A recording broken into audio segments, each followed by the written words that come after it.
एक गांव में दो भाई रहते थे। दोनों भाई एक दूसरे पर अपनी जान छिड़कते थे। कहने का मतलब एक दूसरे को बहुत स्नेह करते थे, बहुत प्यार करते थे, एक दूसरे के बिना रह नहीं पाते थे।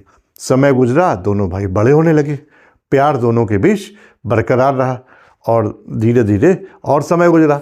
अब दोनों की शादियां हो गई, कुछ दिनों बाद बच्चे भी हो गए। एक दिन की बात है कि बड़ा भाई का बच्चा जो लगभग 9 साल का था और छोटे भाई का बेटा जो लगभग 5 साल का था, दोनों आपस में खेल रहे थे और किसी बात पर बड़े भाई के बच्चे को छोटे भाई के बच्चे पर गुस्सा आ गई और उसने छोटे भाई के बेटे को उठा के पटक दिया और जिसकी वजह से उसका सर फूट गया, उसके खून बहने लगा। इधर जब छोटे भाई की पत्नी ने जब ये देखा कि इसने मेरे बेटे को गिरा दिया है और उसका सर फोड़ दिया है, तब वो बहुत लड़ने लगी। अच्छा, दोनों की पत्नियों में बहुत ज़्यादा लड़ाई होने लगी, पूरा गांव ये तमाशा देखने लगा। शाम को जब दोनों भाई खेत से घर आए तो दोनों की पत्नियों ने अपने अपने पतियों को भड़का दिया और दोनों भाइयों के बीच बहुत ज़्यादा लड़ाई हो गई। और उसके बाद दोनों भाई अब में इतनी कड़वाहट आ गई कि दोनों एक दूसरे की शक्ल भी देखना नहीं चाहते थे। एक दिन की बात है कि बड़े भाई को गांव के 2 लोगों ने खूब मारा।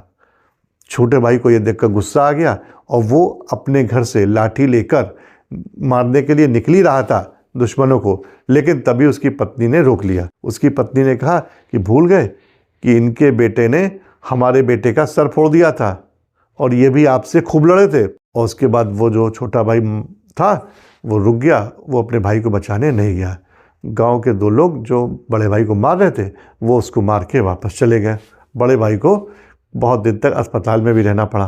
तो कई बार ऐसा होता है ना कि बच्चों बच्चों की लड़ाई में, भाइयों भाइयों में इतनी दूरी हो जाती है कि सालों सालों तक एक दूसरे से बात नहीं करते हैं, एक दूसरे की शक्ल देखना पसंद नहीं करते हैं।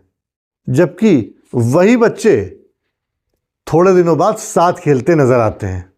लेकिन बड़ों में जो संबंध खराब हो जाते हैं ना, वो बहुत बहुत दिनों तक चलते हैं। और जब भाइयों भाइयों में टकराव होता है ना, तो जो पड़ोसी होते हैं, बाहर वाले होते हैं, वो मज़ा लेते हैं और इस फूट का फ़ायदा उठाते हैं।